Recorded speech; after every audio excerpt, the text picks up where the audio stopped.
Hey, before we get into this, go check out my other channel, Can't Get Right. This is Can't Get Right MMA, but go to my other channel, Can't Get Right, see all that stuff. But why people don't like your favorite fighter. Culprit 1, we got Michael Chandler, man. I almost couldn't even fit all this in one slide, to be honest. He is just a dirty, dirty, dirty, dirty dog, man. Dirty fighter. Cage grab after cage grab, but also he fish hooked Dustin Poirier. Now, for some of y'all who do not know what fish hooking is, it is whenever you put your hands into someone's mouth to lift their head up. He did that. He did that to Dustin Poirier, try to lift his head up to choke him out. Fingers in my mouth to lift my neck to get rid of that choke right here. Yeah, you can see why. Oh, yeah, she got it there. 100% right there. Yeah, that angle, you can definitely see it. I mean, that's right in the mouth. That is 100% fish hooking. And he got his hands bit, bro, obviously rightfully so. Like, what are you thinking, bro? Like, he's literally going out of his way just to be a dickhead, bro. Like, to be honest, it's so crazy. But yeah, man, the foot fish hooks and the back of the headshots, bro. Like I say, cage grab after cage grab, back of the headshots after back of the headshots. There's so many back of the headshots. Oh my gosh, bro, what the hell? It's so fucking crazy, bro. This guy will literally cheat his ass off shamelessly. Like, he did not give a fuck, bro. But yeah, man, another example is whenever he snot rocketed his blood onto Dustin Poirier, and he was saying, oh, I didn't invent gravity. But if you replay that, he's literally purposely, like, tracing his head over Dustin Poirier to get that blood all on him. Anytime Michael Chandler fights, he is raising the bar for cheating. I really think Jon Jones should take notes, man, because it's actually crazy. Like I said, he does it shamelessly, and it's so funny. Like, one of the other reasons why I say people don't like him is because he cheats so shamelessly and acts like he's just like a role model, bro. He's just like, he's a fake nice guy, bro. But to the fans, bro, on his social media, and to the crowd, anything, bro, he's always trying to give off this, oh, hard worker, grit, determination, and perseverance, like, attitude, bro, and like being a nice stand-up guy. But he's literally like he's a scumbag, bro. Like, and one of the other many reasons people don't like Michael Chandler is the inactivity, man. He was very inactive trying to get that red panty night with Conor McGregor. He tried to fight Conor McGregor, obviously, for the money, right? He really wanted that bag. But being inactive for 2 years and 5 months, unacceptable. Like, unacceptable, bro. Yeah, man, that silence speaks for itself, bro. Like, literally, I had to let y'all stew on that, bro. That's, like, literally, that's insane. And for those who don't know, he never got that McGregor fight. And he never will. He never will, bro. So really lock into that. He was inactive for 2.5 years, and he didn't even get the fight, bro. And on top of that, in his comeback fights, the return of Michael Chandler, you know, about for being inactive for so long, he lost. He lost to Charles Oliveira by decision. And we're going to get onto that Charles fight right here in a second. But on top of that, he lost by finish. He got finished by Paddy the Baddy right after that. So shout out Paddy, man.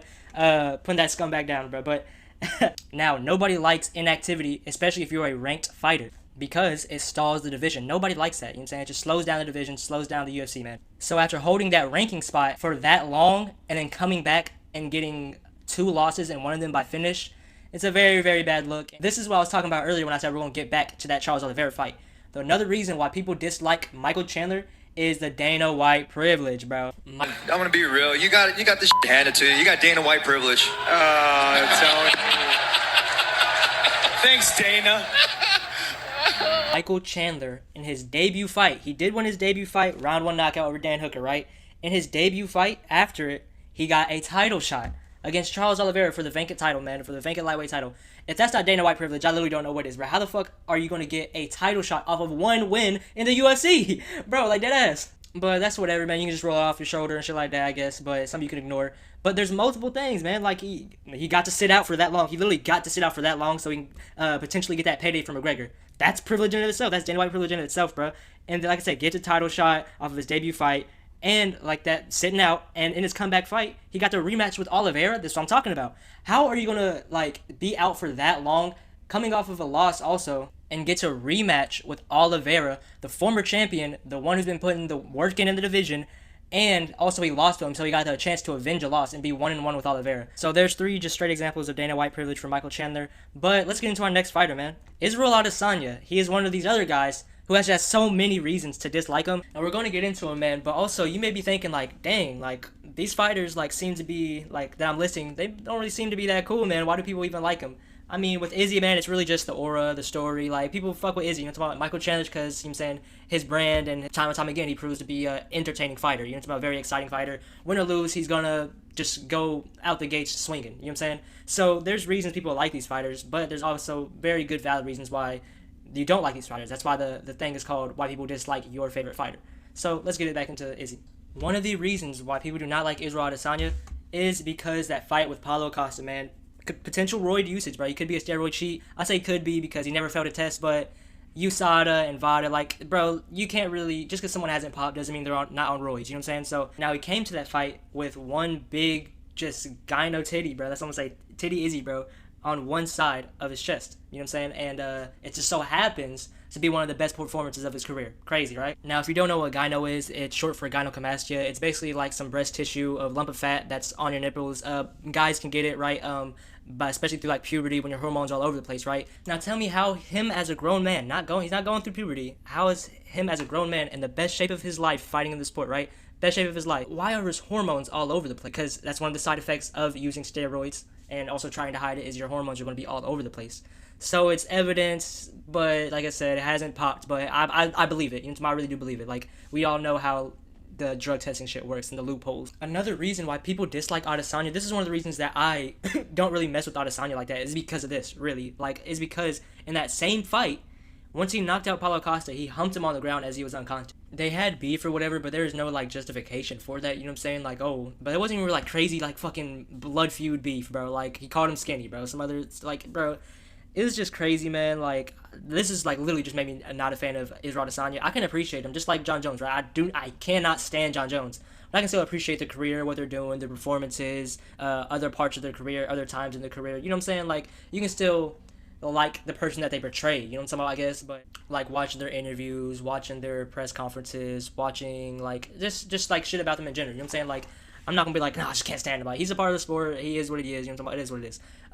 But yeah, let's get into another reason why they don't like him, is because of the cringe, bro. Like, this is one of the things that I don't really care about. My main things why I don't like Adesanya as much is because of the roids accusation, him humping Paulo Costa, and the DDP fight, but we're gonna get into that, right? Another reason why people don't like him is because of the cringe, bro. Like, the cringe one-liners after cringe one-liner after cringe one-liner. Like, Adesanya has so much aura when he has, like, a good fight. You're gonna get into the fights here in a second.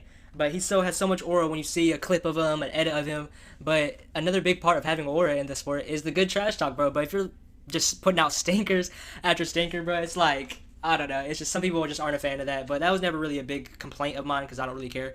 But let's get back into another reason why they don't like him is because of the fights, bro. The boring fights, bro. The boring fights. Adesanya just leg kicking at range. Derek Cannonier fight. The Marvin Vettori fights. And boy, oh boy, how could I forget the Yoel Romero fight? Man, the Yoel Romero fight, that was just a damn shame. Literally an embarrassment to the sport. But I guess I'm a casual, bro, and I should go watch wrestling. You know what I'm saying? Like, those aren't really anything to write home about. You know what I'm saying? And those are some of his title defenses. You kind of can excuse some of that by his activity, but it's still, like, it's a boring fight. It is what it is, you know what I'm talking about? So it's just kind of a valid reason to dislike a fighter, you know what I'm saying? But let's get into another reason, man. Like I was saying earlier, him victimizing himself in the DDP fight, man. He just made a mountain out of an anthill. It's like he was having a manic episode, bro. And embarrassed himself when he walked into the cage. Just like, it seemed like he was drunk as hell, and he was just babbling, bro. It was actually like, it was like you get secondhand embarrassment from it, low key. No, like, I'm not trying to diss him, but it's just the truth of it, man. It's like that whole fight buildup was just terrible, and literally, it was just all on Adesanya as well, making a mountain out of Ant Hill and making an embarrassment of himself, and Ariel Helwani, bro, Ariel Helwani, Kamaru Usman, like, a lot of other people were, like, piling onto this whole situation, but shout out for MMA Guru, man, shout out MMA Guru, really putting, like, the facts out there, man, really just, like, telling it, like, how it is, what's what, and setting the record straight for, like, the other people who didn't know. So shout out MMA Guru for that, because the way Adesanya was acting, you would have thought DDP, like, murdered his family, bro. So, like, it was, I mean, I ain't gonna say all that, obviously I'm being hyperbolic, but, like, it was crazy, man. It's like, what the heck's going on? And, bro, I almost forgot this, bro. I almost went to the next fighter. But, dog, one of the other reasons why people dislike Adesanya is because the alleged, maybe alleged with air quotes, apparently he has a fucking sexual dog fetish, bro. I might have to bleep that out. He might have a fucking dog fetish. And apparently he was following some dog fetish pages. Yeah, he's freaking jerking his dog's willy. Like, playing, like, yeah, there's valid reasons to dislike Adesanya, you know what I'm saying? So, let's get into the next fighter, though, because, yeah. Our next fighter is Charles Oliveira. And you may be thinking, how could somebody dislike Charles Oliveira? How could somebody hate Charles Oliveira? But it really is just because he has losses. And, like, you know the type of fans I'm talking about, bro. What type of fans am I talking about? Comment in the comment section right now. What type of fans am I talking about who literally don't care about any other fighters who have losses? Alright, you know who I'm talking about. The brothers, bro. So, basically, they don't care about performance. They just care about the outcome and the record. You know what I'm saying? They look at Charles Oliveira. They see how many losses he has. And they low-key always got to diss him, brother. Islam Makhachev fans, Habib fans, they see how many losses he has, or even Ilia Topuria fans. They see how many losses Charles Oliveira has, and just tries to discredit him. They generally dislike him. It's like, how they think, like, how could this guy even have a fan base with this many losses, bro? Like I said, you know the type of fans. But let's get into the next fighter. Alrighty, man. The next fighter, Ilia Topuria El Matador. Man, the reason people dislike him, besides the obvious being him KOing the favorite fighter, bro. The reason they don't like him is because they think he's a Conor McGregor wannabe. And I'm not going to say that's a reach, because obviously it's not a reach, right? And he low-key kind of did it to himself, especially whenever he took Volkanovski's belt, bro. At that press conference, he took Volkanovski's belt. That's one of the main things of him trying to be a Conor McGregor wannabe, right? But this is what I'm saying, when people reach, bro, people like really reaching. He has the same back tattoo. Like, that shit is so annoying. Like, he wants to go in boxing. This is McGregor all over. He wants to be McGregor so bad. It's like, oh my gosh, bro. That's the shit I'm talking about. It's like, they're reaching there. Like, the only time he really is trying to, like, seems like he's just trying to be McGregor is literally just, like, trash talking and also doing that belt, taking Volkanovski's belt. But other than that, man, it's really not any. But yeah, man, that's just the MMA fan base, bro. Anytime someone's trying to trash talk or build hype for their fight, oh my gosh, this is just so cringe. They're trying to be McGregor, this isn't that. It's just, I don't know, man. Like, it's just the fans.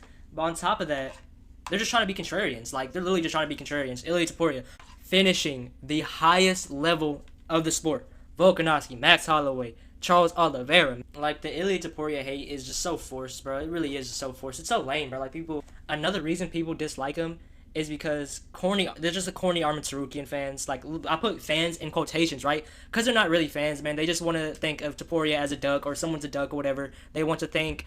They don't really like Topuria, like I said, because the other reasons the Conor McGregor want to be and smoking their favorite fighter, shit like that. They just... Literally just... Contrarians. Literally contrarians. I can't even say anything else but that. Just contrarians at the highest level. And another reason why I say fans in quotation is because you'll have people like this, man, saying Arman will choke out Ilia in the first round, knowing damn well that Arman Tsarukyan has no submissions in the UFC, bro. But it is what it is, bro. That's just how it is. Also, have y'all noticed, because I definitely have, I noticed this every single time, anytime there's a striker as a champion, especially if they're a KO artist, it automatically makes them a hype train. It automatically means they're not skilled. It automatically means that they're going to be here today, gone tomorrow. It just automatically means that they're just not high level because they're a striker. It's so lame. And obviously Topuria, he's not mainly a striker, but he is mainly a striker, if you get what I'm saying. Like, his base was jiu-jitsu, Greco-Roman, wrestling, shit like that. But he KOs people, you know what I'm saying? He boxes people, you know what I'm saying? He strikes with people. And he's very dangerous, and he has a very good, well-rounded skill set. So, you know what I'm saying? He's mainly on the feet. So it's crazy, man. Anytime someone is smoking people, anytime someone knocks out somebody, anytime someone wins by strikes, by, you know what I'm saying, being a striker, then it just automatically means they're not really high level. It's just their turn for the belt. You know what I'm saying? Like, until a grappler come along, that's a real guy, you know, because they're a grappler. So, oh my gosh. Another fighter that people dislike is Islam Makhachev, man. And I put people that dislike Islam Makhachev don't know much about the sport. And this is not me calling you a casual, right? Or calling somebody a casual, because there's valid reasons, I guess, to dislike them. But I just say they don't know much about sport is because the guys who look like Habib, the Dagestanis, man, they're seen as especially Islam. They don't know everybody, but even like Khamzat Chimaev. I know he's not from Dagestan, but that part of the world, man, like he's from Chechnya, right? That part of the world, they see Habib, they see Chimaev, and they see Islam Makhachev. Those are all the same person to them, bro. So they're seen as like the Terminator for your favorite fighters, right? This is like and no matter what they do, they could have a 100% finish streak in 1 minute throughout the whole career, like their whole career.